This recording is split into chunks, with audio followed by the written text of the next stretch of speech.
저는 고등학교 1학년 이유진입니다. 제가 선정한 주제는 스마트폰이 청소년에게 미치는 부정적인 영향입니다. 목차는 총 8개로 구성했습니다. 내용에 들어가기 앞서서 혹시 지금 스마트폰을 사용하고 계시는 분들은 손을 들어주세요. 손 내려주시고 여기서 스마트폰 없이도 내가 일상생활이 가능하다 하면 손을 들어주세요. 카카오톡 그런 거 사용 못하고요.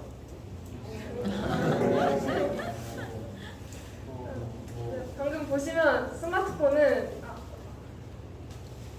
현대 사회에서 이제 선택적으로 사용하는 도구가 아니라 어느 정도 보편화돼서 필수적으로 필요한 도구이고, 스마트폰은 단순히 통신 수단을 넘어서 다른 여러 기능을 제공하기 때문에 특히 청소년들은 다양한 애플리케이션으로 일상생활을 관리하고 있습니다.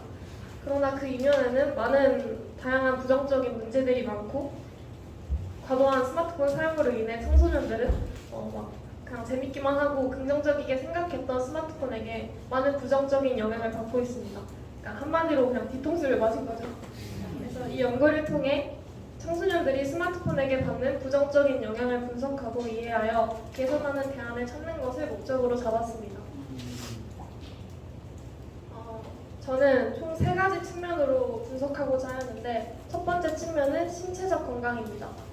한양대 의료원에서 약 5만 명의 대한민국 청소년을 대상으로 한 연구에서 최근 몇 년 동안은 스마트폰 사용량이 21.4%가 증가했고, 이것은 건강에 해로운 위험과 관련되어 있다고 말했습니다. 그리고 4시간 이상 스마트폰을 사용한 학생은 4시간 미만으로 사용한 학생보다 건강 문제가 훨씬 많았다고 합니다. 옆에 표는 그 파란 색깔이 4시간보다 적게 한 학생들이고, 주황 색깔이 4시간보다 오래 스마트폰을 사용한 학생들인데, 이게 스트레스, 그리고 우울증, 수면 장애 이런 다양한 것들이 있습니다. 근데 여기서 재미있는 것은 하루에 한두 시간만 사용했던 학생들은 오히려 아예 사용 안 하는 학생보다 건강 문제가 적었다는 것입니다. 이로 인해 저자들이 이게 무슨 연구 결과냐, 이게 어떻게 스마트폰이랑 그 건강 문제 사이의 인과관계를 확인해주냐 했었는데, 그럼에도 불구하고 이제 연구를 했던 사람들은 이 연구 결과가 청소년을 위한 사용 지침을 알리는 데 도움이 될 것입니다 라고 했습니다. 그리고 하버드에서 진행했던 연구에 따랐을 때 약 30%의 청소년이 스마트폰을 침대에서 사용하고, 이는 수면 부족 그리고 비만을 유발할 수 있다고 했습니다. 그리고 이제 스마트폰 화면에서 블루라이트라는 게 나오는데, 이게 멜라토닌이라고 여기 뇌의 송가선에서 생성되는 호르몬으로 주로 수면과 각성 주기를 조절하는 역할을 하는 그 멜라토닌의 분배를 억제해서 수면 유도를 방해하는데, 어른들은 몰라도 한참 자라가는 청소년기에는 멜라토닌 분비가 굉장히 중요하다고 결과가 나왔거든요. 근데 스마트폰에서 나오는 블루라이트가 이 분비를 억제해서 되게 부정적인 영향을 끼친다고 말했습니다. 그리고 하루에 5시간 이상 스마트폰을 사용하는 청소년은 그거보다 적게 하는 청소년보다 비만 가능성이 43%가 높다는 결과가 나왔습니다. 이는 과도한 스마트폰 사용이 건강에 해로운 식습관과 결부되기 때문이었습니다.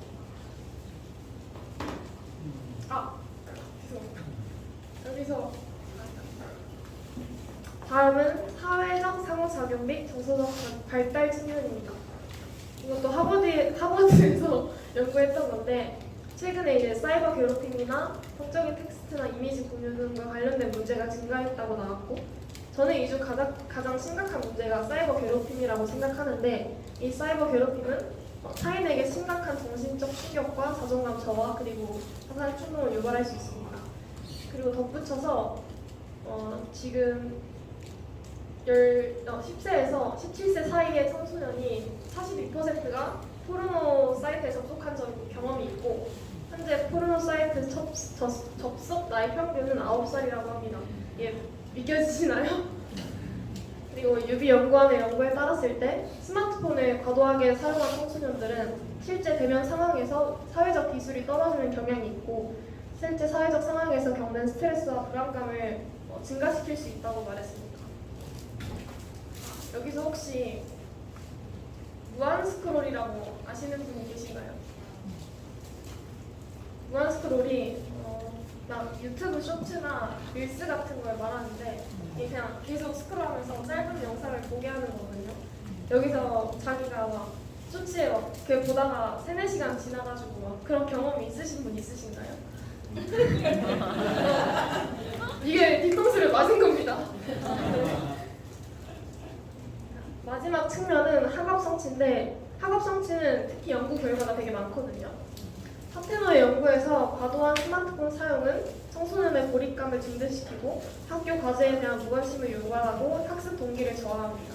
그리고 스탠포드의 보고서에선 청소년들의 대인관계를 약화시키고 학업 성취도에 부정적인 영향을 미칩니다. 소즈빌러 연구에서는 미래의 경력과 삶의 목표 설정 과정에 부정적인 영향을 미친다고 나와 있고요. 해외 논문을 3개 정도 찾아봤었는데 말레이시아와 미국에서 했던 논문들인데 거기서도 청소년들의 과도한 스마트폰 사용은 소수의 성적을 하락시킨다는 공통적인 결과를 도출해냈습니다. 본론을 마치고 연구 결과를 요약해드리겠습니다. 3가지 측면으로 봤는데 모두 하나의 결과를 명확히 보여줬습니다. 스마트폰은 청소년에게 여러 부정적인 영향을 미칩니다. 따라서 청소년들의 스마트폰 사용을 적절히 관리하고 그들의 건강한 발달을 지원하기 위한 다양한 대책이 필요합니다. 또한 스마트폰 사용 시간을 제한하고 학습과 관련된 긍정적인 용도로 활용할 수 있는 방안도 필요합니다. 다음은 연구의 의의입니다. 첫 번째는 종합적 관점 제시입니다. 저는 이 주제를 단편적으로 보지 않고 종합적으로 3가지 측면으로 나눠서 심각성을 명확히 이해할 수 있도록 했는데 명확히 이해가 되셨나요? 네. 두 번째는 실증적 데이터 기반입니다. 저는 이 연구를 하면서 저희 국내에서 한 연구가 아니라 해외에서 했던 연구들도 다 찾아보고 그 데이터를 바탕으로 논문을 작성했습니다. 마지막은 예방 및 개입 전략 제안인데 PPT에 없지만 제 논문을 읽어보시면 구체적인 예방과 개입 전략 제안이 있습니다. 궁금하시면 한번 읽어보세요. 마지막은 정책적 제어 및 후속 연구의 필요성입니다. 말하기 전에 디지털 리터러시가 되게 생소한데 이건 디지털 기술 도구들을 효과적으로 사용하는 능력인데 얘도 예시를 들자면 저희 코로나 때 학생들이 한참 줌으로 많이 수업을 했었잖아요. 그런 게 이제 스마트폰을 긍정적으로 활용했다는 그런 예시로 될 수 있습니다. 그래서 이런 교육이 강화될 필요가 있고요. 청소년들에게 상담 및 지원 서비스 제공이 필요합니다. 학교와 지역 사회에서 청소년들이 스마트폰 사용으로 인한 정서적 문제를 해결할 수 있도록 정기적인 상담 서비스를 제공해야 합니다. 그리고 후속 연구에서 맞춤형 대책을 더 많이 갖출 필요가 있고요. 좀 국제적인 정책 이런 걸 개선할 필요가 있다고 생각했습니다. 질문 있으신가요? 네. 만약에 학생이 선생님 대리사 선생님이라면 학생들한테 핸드폰을 매일 나눠주겠어요? 아니면 지금까지 하는 대로 하는 게 정답이라고 생각하세요? 지금보다 더 빡세게 잡을 것 같습니다. 아, 네. 이제 내일 방학하잖아요. 그럼 이제 핸드폰 안 줘도 되는. 그건 이제 좀 다른 문제가 있는데 쉽지 않습니다. 넘어가겠습니다. 또 다른 질문 없으신가요? 보통 이제 학생들뿐만 아니라 어른들도 자기가 필요한 이유 때문에 핸드폰을 검색을 하다가 옆으로 많이 빠져요. 네. 그러면은 필요한 유의가고 옆으로 빠지는 그런 위험성을 이렇게 같이 해결하는 방법은 없을까요? 그거 딱 보고 나오게 하는 그런 어떤 거를 선택해야 될까요? 필요를 따라서는 분명히 봐야 되는데 네. 그 생활 습관이면 되나요, 그게? 생활 습관도 있지만 주변 환경 문제도 있고 되게 뭔가 하나로 정의할 수는 없다고 생각합니다. 왜냐면 그렇게 쉽게 정의할 말이었으면 지금 이 문제로 논문을 쓸 이유가 없다고 생각해서 그냥 후속 연구가 필요하겠습니다.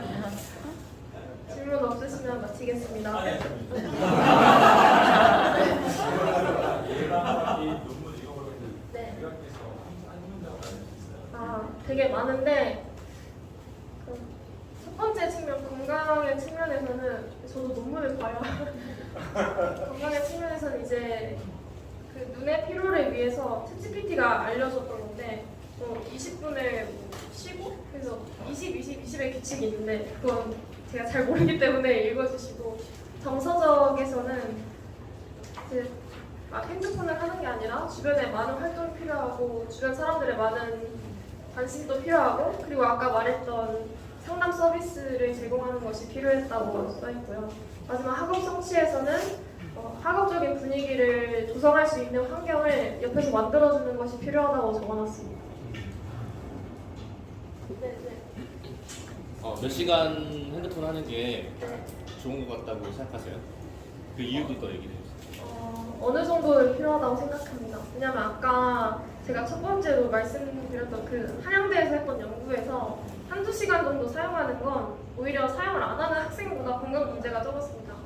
그래서 어느 정도 사용해도 되지만 너무 과도하게 사용하는 것은 부정적인 영향을 어느 정도가 얼마나 구체적으로 어느 정도? 한두 시간 정도라 생각합니다. 한두 시간? 한두 시간 많지 않은가요? 그런 연구 결과가 말해주는데 준서가 당황하네. 제가 핸드폰을 20여 년 동안 전 세계 핸드폰을 판매를 해서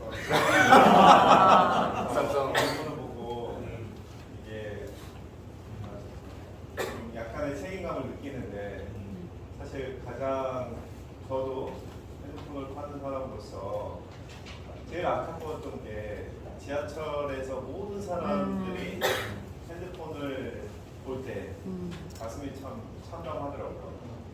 그리고 또 하나는 말해도 될지 모르지만 우리 막내가 침대에서 매일 타블렛을 볼 때 내가 만들지 말 걸. 이런 생각들이 많이 드는데 사실 이제 여기에 주식을 또 하시는 분도 계시지만 사실 핸드폰의 시작은 커뮤니케이션이었거든요.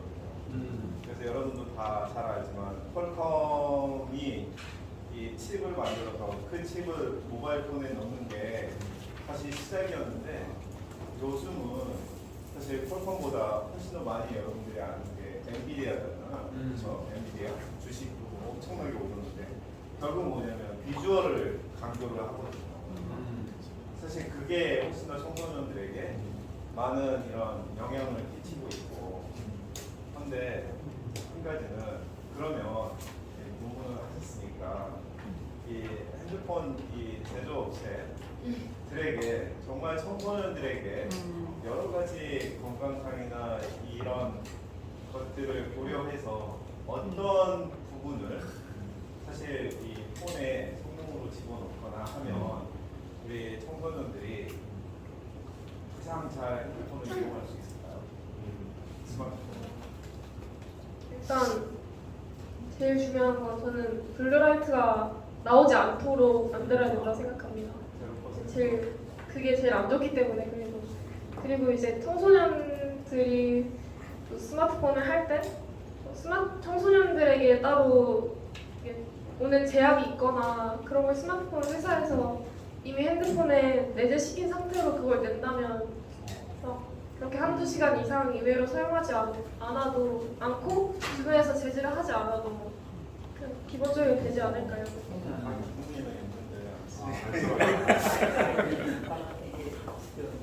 이거만 가지고 1시간 이상 강연을 할 수 있는데 여러분들이 스마트폰 활용이 스마트폰의 문제가 아니라 스마트폰에는 크게 4가지 기능이 있다고 하거든요. 그래서 4C라고 해요. 4C 기능 기억하기 좋게. 스마트폰의 제일 간단한 건 뭐니? 커뮤니케이션 기능이죠. 두 번째는 컨텐트 기능이죠. 세 번째는 칼큘레이트 기능이라 해서 스마트폰 가지고 뭔가 행위를 하면 스마트폰이 반응을 할 수 있어요. 그 다음에 마지막은 캡처 기능이라 해서 영상을 찍거나 이렇게 저장 음성을 녹음하거나 할 수 있는 기능이 있는데 캡처 기능의 대부분은 창의적 활동이에요. 영상을 찍고 음성을 녹음하고 그다음에 칼큘레이션의 상당 기능은 뭐냐면 예를 들면 여기 뭐 게임도 일종의 그럴 수 있지만 뭐 진단을 한다든가 이게 다 칼큘레이션 기능이에요. 핸드폰에 많은 어플리케이션이 있어서 그걸 좋은 방향으로 쓸 수 있는 어플리케이션 굉장히 많거든요. 이게 이제 칼큘레이션 기능인데 대부분의 사람들이 핸드폰을 콘텐츠 기능으로 쓰기 때문에 문제가 되는 거예요. 그러니까 보는 기능. 그래서 원래 리터러시나 이런 거 할 때에는 우리 아이들이 스마트폰 가지고 교육시킬 게 진짜 많아요. 예를 들면 우리 천체 같은 거 할 때 별자리 같은 거 스마트폰 그게 일종의 칼큘레이션 기능이거든요. 낮에 별자리를 못 보지만 스마트폰을 하늘을 비치면 별자리가 나오거든요. 그러니까 그 스마트폰을 정상적으로 이용을 안 해서 그렇지 그러니까 콘텐츠 기능으로 소비 기능으로 써서 그렇지 실제 우리가 어떻게 활용하느냐에 따라 굉장히 좋은 기능이 많다라는 것. 그다음에 중독 문제 이야기 많이 하는데 중독을 해결하는 가장 좋은 방법은 그 자리를 벗어나는 거예요. 환경을 바꿔주는 거예요. 그러니까 여러분들이 예를 들면 스마트폰 가지고 계속 누워서 있다 그러면 그냥 일어나가지고 자리만 옮기는 순간 스마트폰도 놓을 수 있는 여지가 생기는 거예요. 그러니까 그래서 그 가장 여행이라는 것이 굉장히 중요한 게 예를 들면 뭐 그 마약이나 폰 이런 아이들이 가장 건강하게 돌리는 방법은 여행을 가는 거예요. 함께. 그러니까 여행을 간다는 것이 뭘 의미하냐면 그 환경으로 새로운 환경, 벗어나는 환경을 주는 거예요. 근데 그 집에서, 그 환경에서, 그 학교 다니면서 너는 그걸 끊어라. 라고 하면 절대 못 끊거든요. 그러니까 첫 번째는 물리적으로 몸으로 옮기는 거예요. 여러분들이 예를 들면 아까 얘기한 대로 뭐 이렇게 계속 이거 보잖아요. 그럼 안 봐야지 하고 끊는 게 아니라 그냥 놓고 딴 방으로 가버리면 돼요. 딴 방으로 몸을 이동하는 게 되게 중요하다. 그 다음에 이제 두 번째로 그게 되면 그 다음에 중독을 해결하는 방법은 그것보다 더 좋은 활동을 찾아주는 것. 그러니까 이것보다 더 즐거운 일을 할 수 있도록 찾아주는 것. 그래서 그 두 가지가 중독을 해결하는 방법인데 뭐 이것만 가지고 뭐 한두 시간 이야기하라고 해도 사례나 이걸 다 해줄 수 있는데 사람들이 굉장히 많이 착각을 해요. 그 본인들이 정상적으로 아까 그래서 많은 연구 결과가 뭐라고 아까 거기에도 보면 과도한 스마트폰의 사용은 건강에 해롭다라고 돼 있죠. 아까 연구 결과에. 그럼 과도한 TV 시청은 몸에 안 해롭네? 과도한 독서는 몸에 안 해롭네? 과도하면 다 해롭지. 과도하면 다 해롭죠. 근데 많은 연구 결과들이 뭐라고 나오냐면 과도한 스마트폰의 활용은 과도한 운동을 안 보면 안 해로운 거 다 그렇게 나오거든요. 근데 이제 적정 시간 부분은 또 다른 부분이죠. 그건 연령대에 따라 다르고 또 건강 상태에 따라 다르고 뭐 여러 가지 다른 것이기 때문에 그걸 일괄적으로 이야기할 수는 없는데 균형 잡히게 하여튼간에 모든 것이 하면 좋겠다.